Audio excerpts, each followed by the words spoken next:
Cette vidéo est sponsorisée par la boutique Empire Lama. Ils ont bien voulu nous faire confiance et du coup qu'est-ce que ça change pour vous? Eh bien je tiens à vous annoncer que durant toute cette semaine des 1000 abonnés, vous pourrez tenter de remporter la toute nouvelle display de l'Ascension du Dueliste. Donc si cela vous intéresse et que vous avez 2 minutes, je vous laisse cliquer sur le lien dans la description de la vidéo où tout y est expliqué. Encore merci d'être aussi nombreux à nous suivre et je laisse maintenant place à la vidéo. Et salut à toutes et à tous, bienvenue sur Duo Cards. Je suis Akin, et moi Shade, et nous serons vos hôtes pour cette vidéo.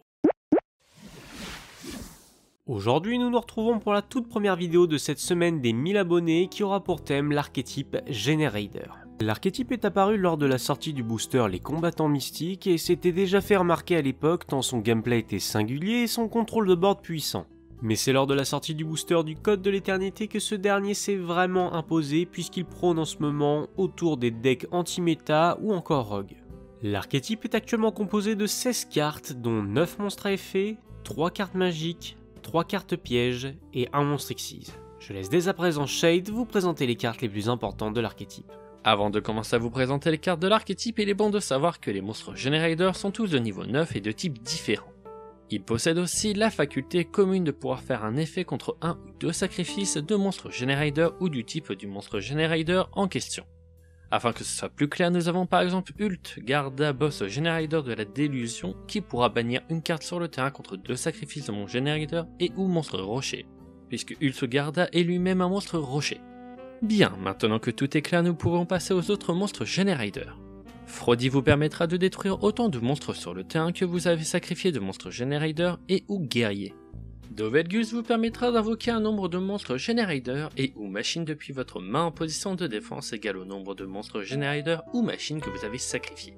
Et là est le Monster Reborn de l'archétype puisqu'elle vous permettra contre un sacrifice de monstres Generator et ou zombie d'invoquer depuis le cimetière en position de défense un monstre Generator ou zombie. Nidog vous permettra contre le sacrifice d'un monstre Generator et ou Wyrm d'annuler l'invocation d'un ou plusieurs monstres de votre adversaire puis de le ou les détruire. Mardel est un peu particulière car lorsqu'elle est invoquée normalement ou spécialement vous pourrez tutoriser une carte Generator ou un monstre plante. Ar est le meilleur monstre Generator de niveau 9 de l'archétype, car en plus de pouvoir négater détruire un effet ou une carte de l'adversaire contre deux sacrifices de mon Generator et ou magicien, vous pourrez aussi défausser une carte de votre adversaire s'il venait ajouter une ou plusieurs cartes depuis son deck à sa main, sauf durant sa draw phase. L'Optre est l'unique monstre Generator de niveau 4 de l'archétype. C'est aussi ce que nous considérons comme étant le meilleur monstre de l'archétype car du haut de ses 4 étoiles, il peut durant la main phase sacrifier un monstre Generator sur le terrain afin de pouvoir invoquer depuis le deck un monstre Generator de niveau 9. En plus de cela, s'il venait à être sur votre terrain durant le tour de votre adversaire, il donne 1000 points d'attaque et de défense à tous vos monstres Generator. Pour ce qui est des cartes magiques et pièges Generator, nous avons la quête Boss Generator vous permettant de tutoriser 2 cartes magiques pièges Generator en vous renvoyant un monstre Generator depuis votre main en dessous du deck. Niveau Boss, Generator est la carte terrain et la plus importante carte de l'archétype car lorsque votre adversaire pioche une carte et ce même durant sa draw phase, vous pourrez invoquer spécialement depuis le deck un monstre Generator. Et si vous invoquez un monstre Generator lors du tour de votre adversaire, vous pourrez remplir vos zones monstres vides de jetons elfes de niveau 4 possédant 1500 points d'attaque et de défense. En revanche, ils seront détruits à la fin du tour de votre adversaire, mais croyez-moi, ça reste insane. Combat Boss Generator vous permettra d'activer depuis votre deck ou cimetière un niveau Boss Generator et fera piocher une carte à votre adversaire. Et enfin parlons d'un seul carte Xyz de l'archétype, j'ai nommé Jomungangr qui gagne 1000 points d'attaque pas matériel, qui a et possède un effet rapide faisant piocher une carte aux 2 joueurs.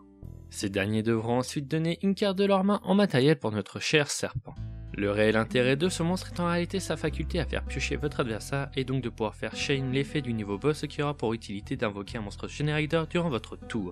Ça peut être intéressant pour enchaîner les Xyz 9.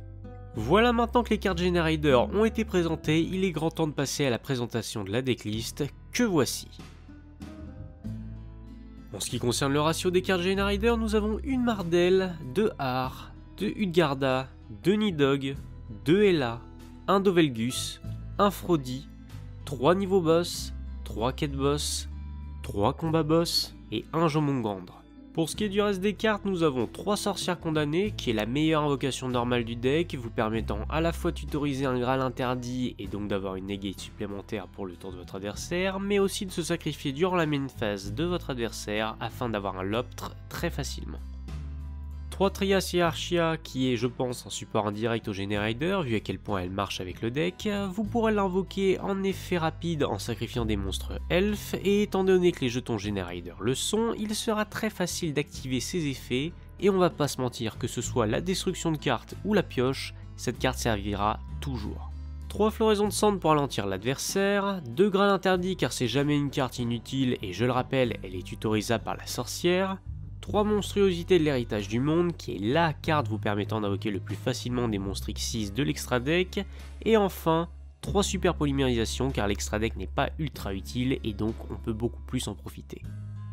Pour ce qui est de l'extra, nous avons 2 rois véritables de toutes les calamités, qui est juste la meilleure carte de l'extra pour ce deck, donc n'hésitez pas à en abuser car si vous le contrôlez sur votre terrain, c'est généralement signe de victoire imminente.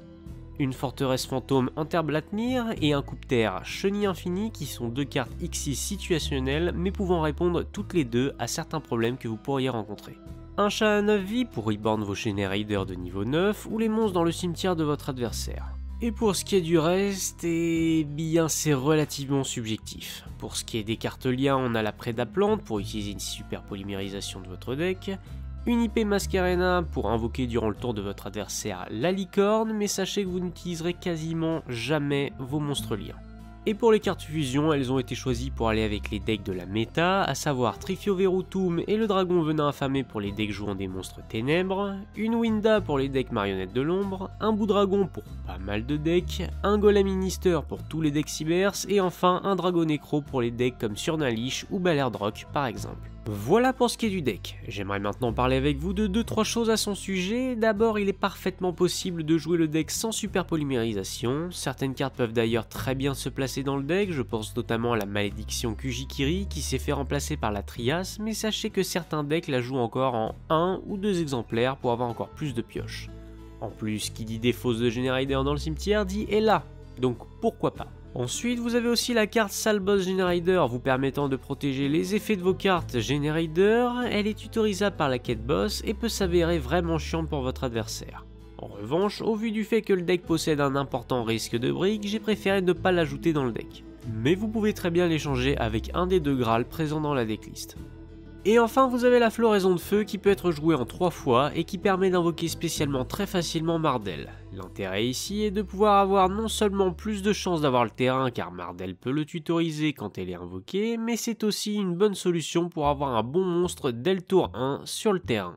Vous vous en rendrez compte assez rapidement, mais avec ce deck vous aurez tendance à jouer bien plus durant le tour de votre adversaire que durant le vôtre. Donc vous l'aurez compris, c'est un deck qui doit absolument se jouer en premier, et avoir une bonne main signifie que vous avez en votre possession la carte terrain dès votre premier tour. Parlons de cette dernière, avec la decklist présentée, vous vous retrouvez avec 11 chances sur 40 de la piocher, soit un peu plus d'une chance sur 4. Car vous avez les 3 quêtes boss, les 3 combats boss, 3 terrains eux-mêmes et enfin 3 loptres, car si vous veniez à le sacrifier pour invoquer une Mardel, vous pourrez le tutoriser avec elle. Bien, maintenant nous pouvons passer aux 2 petits combos du deck. Pour le premier combo, vous devrez posséder dans votre main de départ un monstre Generider et la quête boss Generider. Utilisez votre quête boss en renvoyant dans le deck votre monstre Generider afin de tutoriser un niveau boss et un combat boss. Jouez le niveau boss et posez le combat boss puis finissez votre tour. Votre adversaire va piocher et le terrain va donc chaîne, ce qui vous permettra d'invoquer depuis le deck quasiment tout le temps un loptre. N'activez surtout pas le deuxième effet du terrain puisque vous devrez chaîne le combat boss qui du coup remplacera votre terrain actuel par un deuxième. Et vu que l'effet d'invocation du terrain n'est pas un hard one per turn et que votre combat boss fait piocher votre adversaire, vous pourrez de nouveau invoquer un monstre Generider. Ici, vous favoriserez un hard pour avoir un peu plus de negate, activez ensuite le deuxième effet du terrain pour invoquer 3 jetons qui seront d'ailleurs utiles pour les effets de loptre et hard, donc avec ce combo vous pourrez avoir une negate et invoquer un troisième monstre Generider, et ce durant le tour de votre adversaire. Je vous recommande d'ailleurs un Nidhogg. Alors bien entendu, si vous avez Trias dans votre main, vous pourrez aussi utiliser vos 3 jetons pour activer ces 2 effets, ça peut toujours être pratique. Pour ce qui est du deuxième petit combo, vous aurez besoin d'un loptre et d'une monstruosité de l'héritage du monde. Invoquez votre loptre, sacrifiez-le pour invoquer une Mardel et tutorisez un niveau boss. Avec votre monstruosité, ciblez Mardel et invoquez 2 monstres Generider de niveau 9 depuis votre deck, et enfin utiliser ces derniers pour faire un roi véritable de toutes les calamités. Ce combo est pour le coup très rapide, mais en plus d'avoir votre terrain et un monstre vous permettant de quasiment empêcher toute action de votre adversaire, il est bon de préciser que si vous déclarez que l'attribut des monstres sur le terrain devient ténèbres, vous pourrez les utiliser avec super polymérisation pour invoquer un dragon affamé ou encore un trifio, enfin bref, c'est très fort. La vidéo est dès à présent terminée, n'oubliez pas d'aller directement voir la vidéo gameplay du deck qui est sortie en même temps que cette dernière, vous permettant ainsi de voir de quoi il est capable. C'était Akin et Shade. Salut tout le monde.